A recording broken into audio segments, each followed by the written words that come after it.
Seguimos en Voces RCN y tenemos a esta hora, a las 7:08 de la noche, las 7 de la noche y 8 minutos, al exalcalde y excandidato presidencial Sergio Fajardo. Doctor Fajardo, gracias por estar en este programa. Gracias a ustedes, Juan Carlos.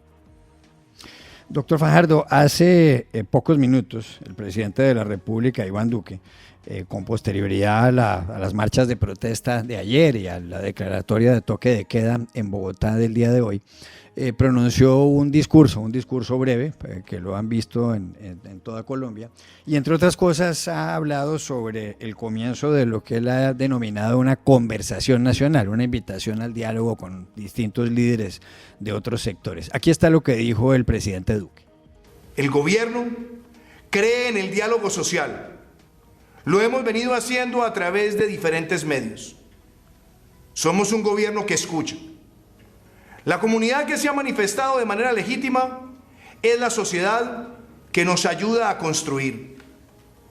A partir de la próxima semana, daré inicio a una conversación nacional que fortalezca la agenda vigente de política social, trabajando así de manera unida en una visión de mediano y largo plazo que nos permita cerrar las brechas sociales.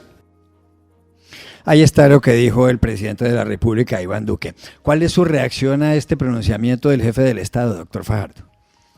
Pues son tres cosas. Primero, pues sin duda, que es un avance sobre el inocuo discurso de ayer.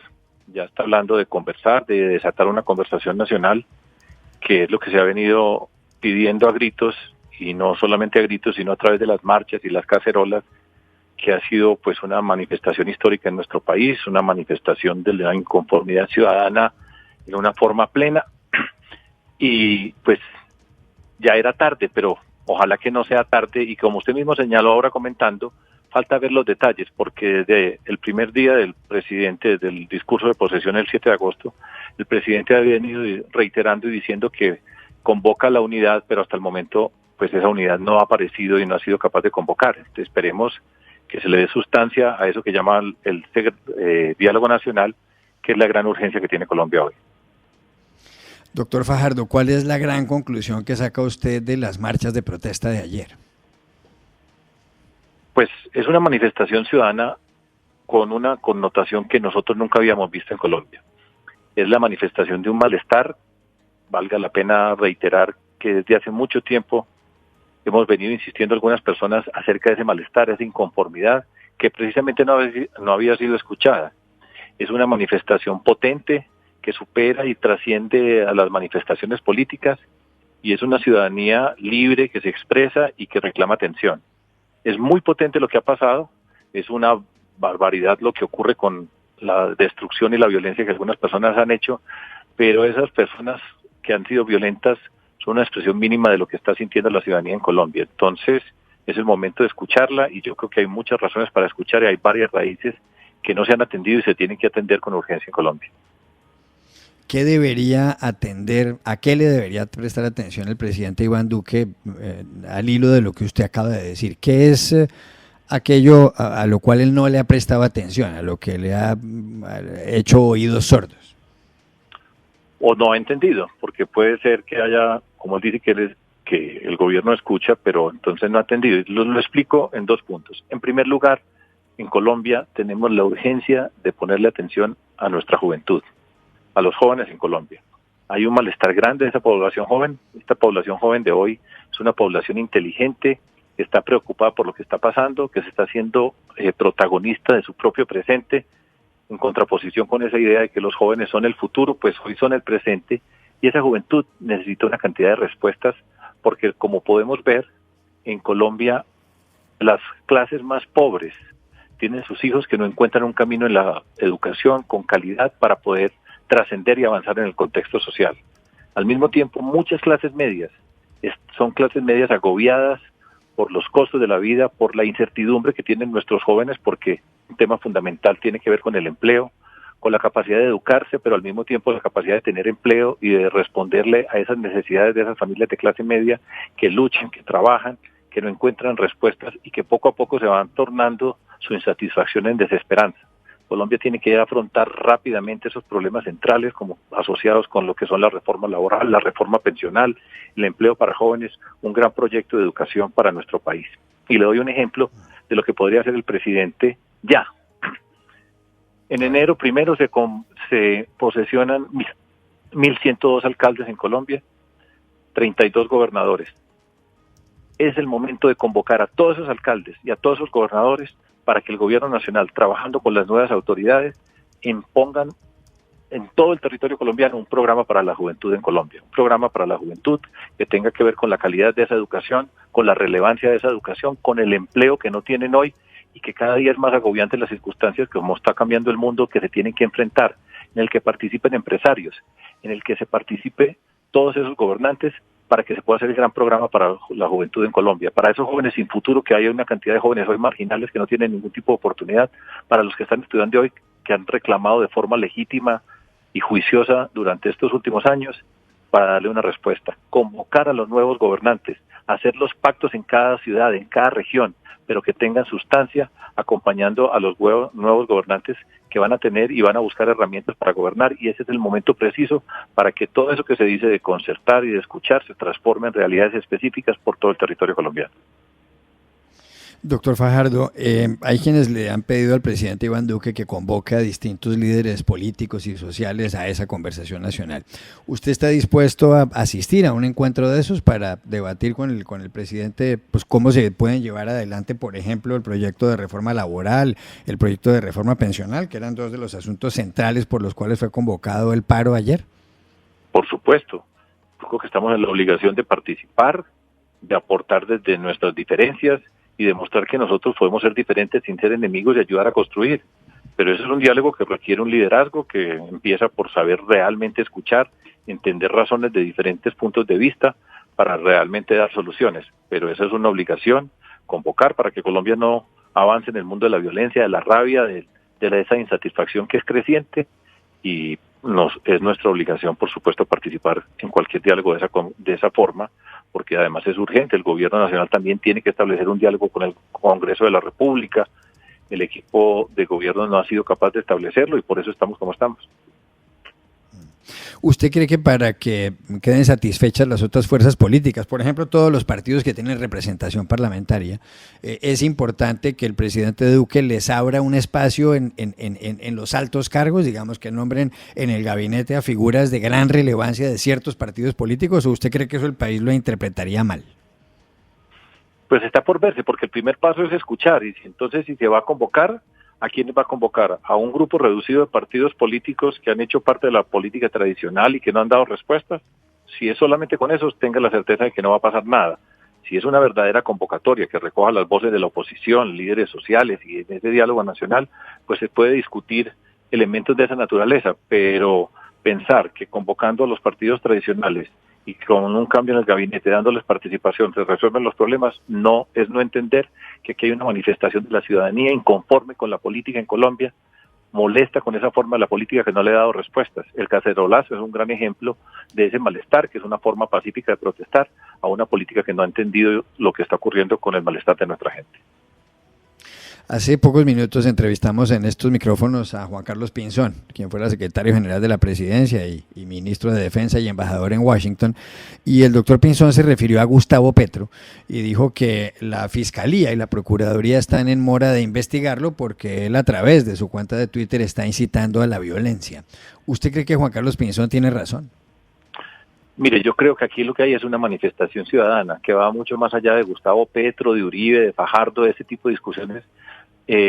No escuchan realmente a una ciudadanía libre que se está expresando, una ciudadanía que rechaza la polarización, que no es un problema con un líder político que tendrá que responder por sus actuaciones, por su forma de convocar a la ciudadanía, pero aquí hay una cosa mucho más profunda y es una ciudadanía inconforme que va mucho más allá de un líder político que pretende representarla.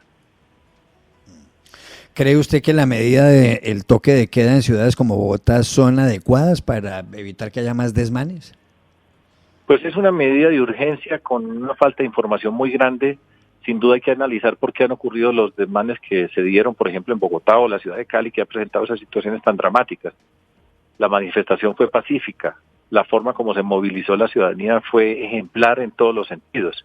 Los hechos vandálicos ocurrieron después, hay que revisar cuáles son las condiciones de inteligencia, de preparación del Estado para enfrentar a los violentos, a los vándalos, y al mismo tiempo reiterar que se tiene que tener cuidado con expresiones violentas de parte de la fuerza pública, con ciudadanos que están indefensos, que no están participando de la violencia, porque eso causa más violencia, pero pues es una reacción, es una medida desesperada que se tiene que explicar y que el Estado tiene que saber responder a la acción de los vándalos que todos tenemos que condenar. ¿Teme usted, doctor Fajardo, que Colombia pueda llegar o pueda producirse un fenómeno similar al que se produjo, por ejemplo, en Chile, donde hubo grandes destrozos en la infraestructura, no solamente en Santiago, la capital, sino en otras ciudades? Pues yo espero que no, porque Colombia, nosotros, a diferencia de Chile, nosotros hemos sido un país que ha vivido permanentemente en la violencia en los últimos tiempos de nuestro país. Y nosotros en Colombia sabemos que la violencia no produce nada, que la violencia siempre termina siendo pagada por los más humildes, por los que tienen las mayores necesidades. Entonces, con un poco de razón, con la participación de las familias, de discutir, las comunidades, con un buen liderazgo desde lo público, yo creo que Colombia puede evitar esos actos de violencia y darse la oportunidad de reflexionar, pensar, porque nosotros ya de violencia sabemos mucho, de destrucción sabemos mucho y sabemos que no conduce nunca a nada y que, repito, que siempre la cuenta la pagan los más pobres, que son los más necesitados. Una oyente me escribe aquí, doctor Fajardo, y me dice que le pregunte lo siguiente: si el presidente Iván Duque quiere llevar adelante lo que él ha llamado una conversación nacional, ¿cuáles serían los 3 aspectos centrales sobre los cuales debería girar ese diálogo? ¿Cuál es su opinión? Ya señalé uno, tiene que ver con jóvenes y la situación de los jóvenes en Colombia. Y es una situación crucial, importante, y se tiene que atender, y ya sugerí de hecho cómo, por ejemplo, se puede trabajar con los nuevos gobernantes de manera sistemática para que desde el comienzo de las nuevas administraciones se participe. 2, tiene que ver con todo lo que afecta a la vida de líderes sociales y la violencia que vemos en unas partes del territorio colombiano, que se tienen que atender, que tiene que ser parte de esa gran concertación social que él está anunciando. Y 3, por supuesto, el tema del empleo y las reformas laboral y de pensiones que afectan directamente a las familias de clase media, a todos esos jóvenes, a los pobres que no tienen la oportunidad de que sus hijos avancen porque tienen todos los caminos bloqueados. Doctor Fajardo, ¿cuál es el mayor logro, en su opinión, del gobierno del presidente Iván Duque y cuál el mayor fracaso? Pues mire, de logros yo creo que este es el momento de hablar. El mayor fracaso es precisamente que se tenga que haber acudido a este tipo de manifestaciones para escuchar a la gente. La gente, así el presidente lo diga, no ha sido escuchada en la dimensión del malestar y del inconformismo que existe. Eso es una responsabilidad política grande y pues esa es la tarea que tiene que resolver ahora. Pero se está haciendo tarde porque ya van 15 meses y desde, como dije al comienzo, desde el primer día se habló de unidad y hasta el momento no hemos visto ningún tipo de unidad. Se ha avanzado en una discusión innecesaria para el país, en confrontación política, y no se le ha dado respuesta a la gente. ¿Y cómo va su campaña presidencial? Pues nosotros estamos trabajando bien, estamos haciendo una política distinta, recorriendo los territorios, pasamos ya las elecciones donde trabajamos con mucha gente. Nuestra escuela de formación política trabajó con muchos candidatos, candidatas por todo el país. La semana pasada estuvimos trabajando y estamos trabajando con algo que a mí personalmente me preocupa mucho y que es un reto grande, y es los nuevos gobernantes que tengan la capacidad para gobernar. Gobernar es muy difícil, las circunstancias que van a abocar son bastante complejas. Avanzamos en nuestro Facebook Live de cómo gobernar y el año entrante vamos recorriendo por todo el país, desde las regiones, en cada lugar, en cada región, convocando el conocimiento, la capacidad de producir, escuchar a los jóvenes, el diálogo social, y vamos avanzando para presentarle al país una propuesta que conozca la riqueza y la diversidad de nuestras regiones, que entienda los temas macro del país, que de los que ya hemos venido discutiendo, esas grandes reformas, y olvidé mencionar una que es urgentísima, que es la reforma política, y vamos haciendo una política que construye, una política que se diferencia de lo que está ocurriendo, que avanza para transformar la política, pero para construir en Colombia, porque ya hemos visto suficiente de violencias, de rabias, de daños, y Colombia se merece la oportunidad de pasar esa página. Usted siempre ha sido y siempre ha tenido entre ceja y ceja el asunto de la educación, la manera de impulsar la educación. ¿Piensa construir su campaña en torno de ese mismo tema que ha sido como el denominador común de su carrera política?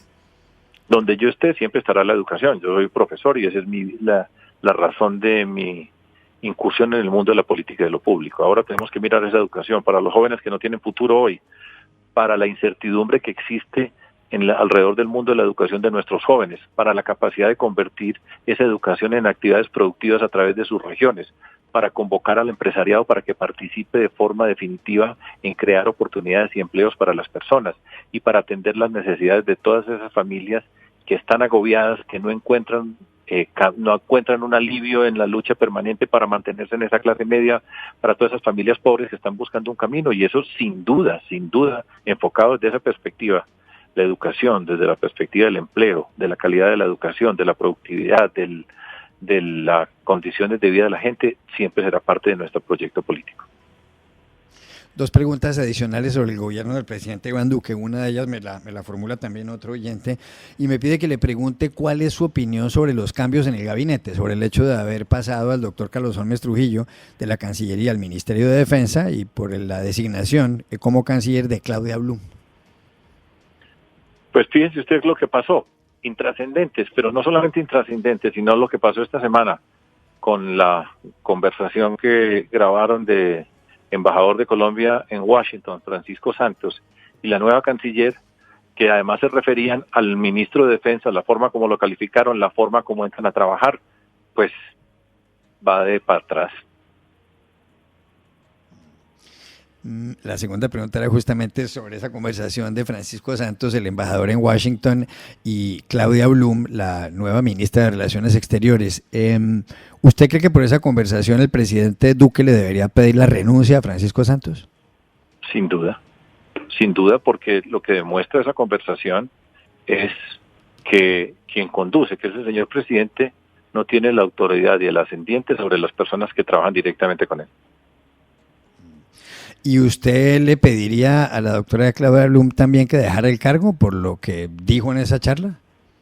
Ese es el problema del presidente, pero él tendrá que analizar muy bien lo que se dijo ahí, las afirmaciones que se hicieron, porque de todas formas la doctora Blum entra con unas circunstancias adversas. Imagínense las dificultades que van a tener inmediatamente con la relación con los Estados Unidos, con la Unión Europea y las formas que conversaron con su compañero de gabinete, el ministro ahora de Defensa, Carlos Holmes. Imagínese usted cómo va a hacer para recomponer esa relación el señor presidente. Bueno, es Sergio Fajardo, ex alcalde de Medellín y ex candidato presidencial. A propósito, ¿cómo está de salud, doctor Fajardo? Pues estoy mucho mejor, Juan Carlos, muchas gracias. Y aprovecho para darle las gracias a las personas que me han escrito deseando que me mejore. Ya estoy bastante mejor. Ayer en la tarde salí de la clínica y pues voy bien. Y a todas esas personas que también además hacen de la política una forma mezquina de las relaciones, de poner en duda que una persona se pueda enfermar, que para darle eso una connotación política, esa es una forma muy baja de la discusión pública, y tenemos que dar un ejemplo en Colombia de respetarnos y de respetar a las personas. ¿Pero alguien puso en duda que usted estaba enfermo? Mucha gente. Bueno, muy bien. Doctor Fajardo, gracias por haber estado en Voces RCN. Gracias, Juan Carlos, y un mensaje para la ciudadanía. Toda esta protesta es legítima, es válida, se tiene que escuchar, y hagamos siempre un esfuerzo para que no haya violencia, porque esa violencia solamente le conviene a los que impulsan la rabia, y de la rabia y la violencia no queda nada, porque siempre serán los más necesitados los que van a pagar la cuenta. Gracias. Es el doctor Sergio Fajardo.